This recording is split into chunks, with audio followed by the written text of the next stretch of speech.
श्री कृष्णा। आप देख रहे हैं राधा ब्लॉग। मैं हूँ राधा और आज की यह बात सीधे दिल से दिल तक जाने वाली है। यह वीडियो उन लोगों के लिए है जो कभी खुद को दूसरों से कम समझ बैठे हैं। आज कृष्ण विचारों के साथ हम खुद को पहचानेंगे। जीवन में सबसे ज़्यादा अन्याय जो इंसान अपने साथ करता है वह है कि वह खुद को किसी और से कम समझने लगता है। न जाने कब, कैसे और क्यों, लेकिन धीरे धीरे मन में यह भावना घर कर जाती है कि शायद मैं उतना अच्छा नहीं हूँ, शायद मुझ में वह बात नहीं है, शायद मैं किसी और की तरह काबिल नहीं हूँ। और यही भावना इंसान की आत्मा को सबसे ज़्यादा चोट पहुंचाती है।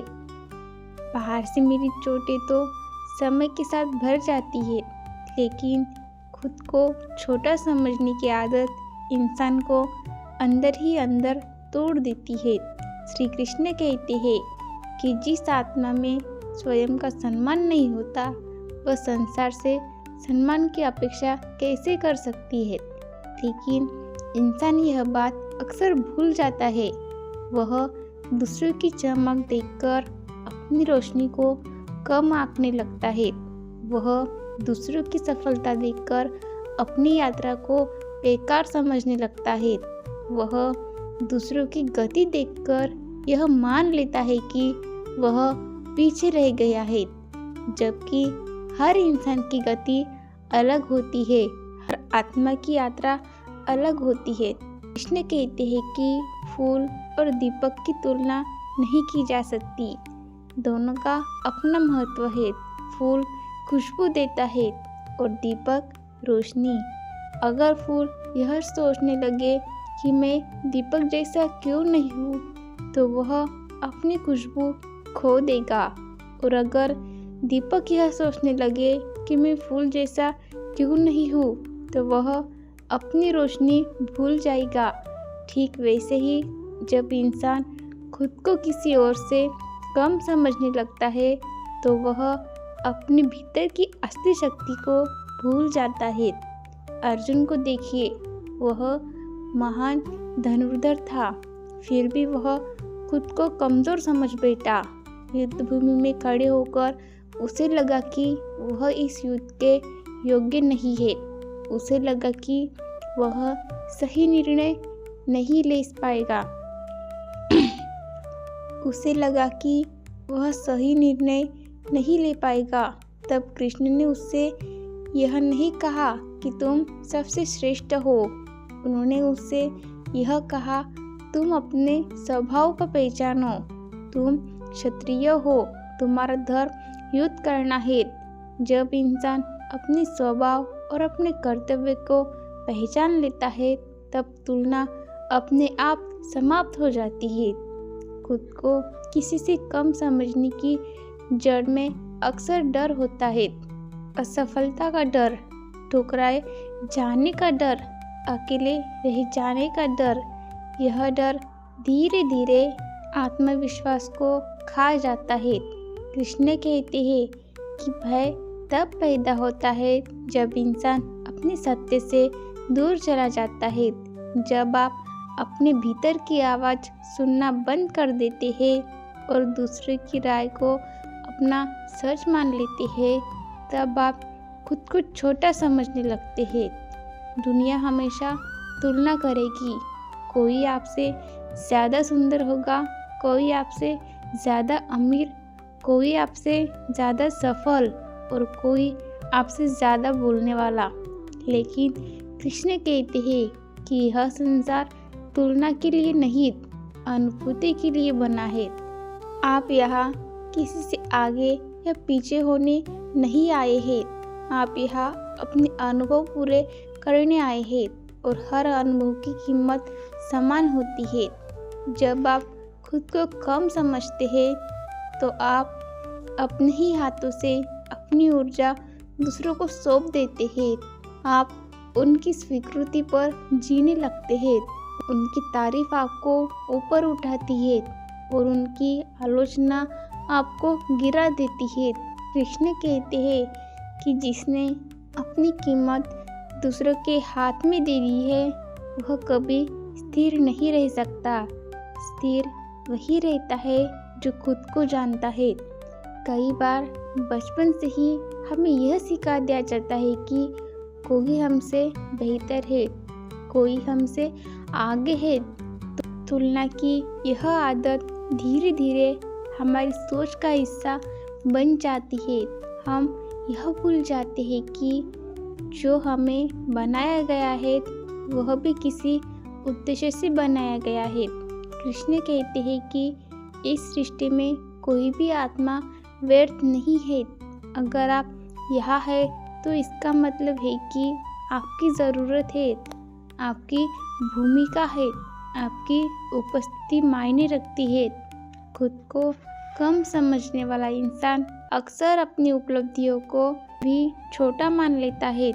उसे लगता है कि यह तो कुछ भी नहीं है, लोग इससे कहीं ज़्यादा कर रहे हैं। लेकिन कृष्ण कहते हैं कि अपने कर्म का मूल्यांकन दूसरों से कर्म से मत करो। जो तुमने किया है वह तुम्हारी परिस्थिति, तुम्हारी क्षमता और तुम्हारी यात्रा के अनुसार है, वही तुम्हारा सत्य है।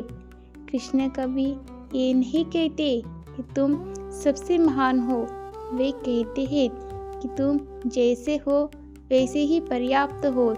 आत्मसम्मान अहंकार नहीं होता।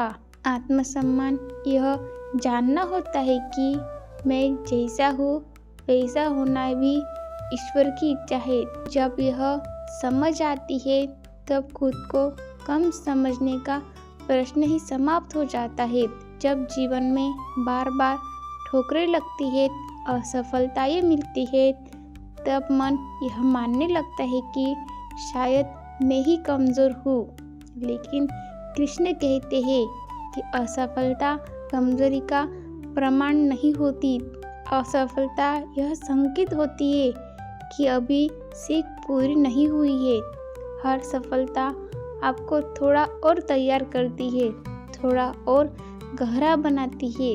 खुद को कम समझने वाला इंसान अक्सर अपने सपनों से भी डरने लगता है। उसे लगता है कि यह मेरे बस का नहीं है। लेकिन कृष्ण कहते हैं जो सपना आपकी आत्मा में आया है उसकी क्षमता भी उसी आत्मा में दी गई है। ईश्वर किसी को सपना दिखाकर उसका रास्ता नहीं चुनता। जब आप खुद को किसी से कम समझते हैं तब आप अपने भीतर के कृष्ण से दूर हो जाते हैं, क्योंकि कृष्ण चेतना है और चेतना कभी खुद को छोटा नहीं मानती। वह बस अपने समय की प्रतीक्षा करती है। जैसे बीज मिट्टी में छिपा रहता है लेकिन वह खुद को मिट्टी से कम नहीं समझता। उसे पता है कि उसका समय आएगा, आपका समय भी आएगा, लेकिन उससे पहले आपको खुद पर विश्वास करना होगा। दूसरों की गति देखकर अपनी गति को गलत मत मानिए। नदी और समंदर दोनों चलते हैं लेकिन उनकी चाल अलग होती है। नदी तेज होती है, समंदर गहरा होता है। दोनों की तुलना नहीं की जा सकती। कृष्ण कहते हैं कि जिसने स्वयं को जान लिया उसने संसार को जीत लिया। स्वयं को जानने का अर्थ है अपनी अच्छाइयों को स्वीकार करना और अपनी कमियों को समझकर उनसे सीखना। खुद को कम समझना सीखना नहीं होता। सीखना तब होता है जब आप खुद को स्वीकार करते हैं। जब आप खुद से प्रेम करना शुरू करते हैं तब दुनिया का व्यवहार अपने आप बदलने लगता है। लोग वही मूल्य देते हैं जो आप खुद को देते हैं। अगर आप खुद को कम आंकेंगे तो दुनिया भी आपको कम आंकेगी, लेकिन अगर आप खुद का सम्मान करेंगे तो दुनिया को भी वही करना पड़ेगा। कृष्ण कहते हैं कि आत्मा कभी छोटी नहीं होती।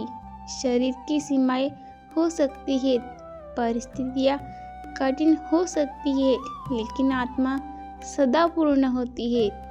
आप उसी पूर्णता का अंश है, इसीलिए खुद को किसी से कम समझना उस पूर्णता को नकारना है। जीवन में कई बार ऐसा होगा जब आप अकेले होंगे, जब कोई आपकी काबिलियत नहीं देखेगा, जब कोई आपकी मेहनत को नहीं समझेगा। उस समय खुद को छोटा मत समझिए। कृष्णा उस समय भी आपके साथ होते हैं।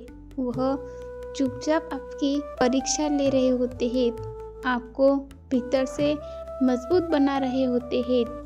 जिस दिन आप यह समझ लेंगे कि आपकी कीमत किसी और से तुलना करके तय नहीं होती, उस दिन आप मुक्त हो जाएंगे। उस दिन आप बिना डर के आगे बढ़ेंगे। उस दिन आप अपने सत्य के साथ खड़े होंगे। खुद को किसी से कम मत समझो, क्योंकि तुम सहयोग नहीं हो, तुम आवश्यकता हो, तुम प्रक्रिया हो और तुम यात्रा हो। और सबसे बड़ी बात, तुम उसी चेतना का अंश हो जिसे संसार श्री कृष्ण कहते हैं। राधे राधे।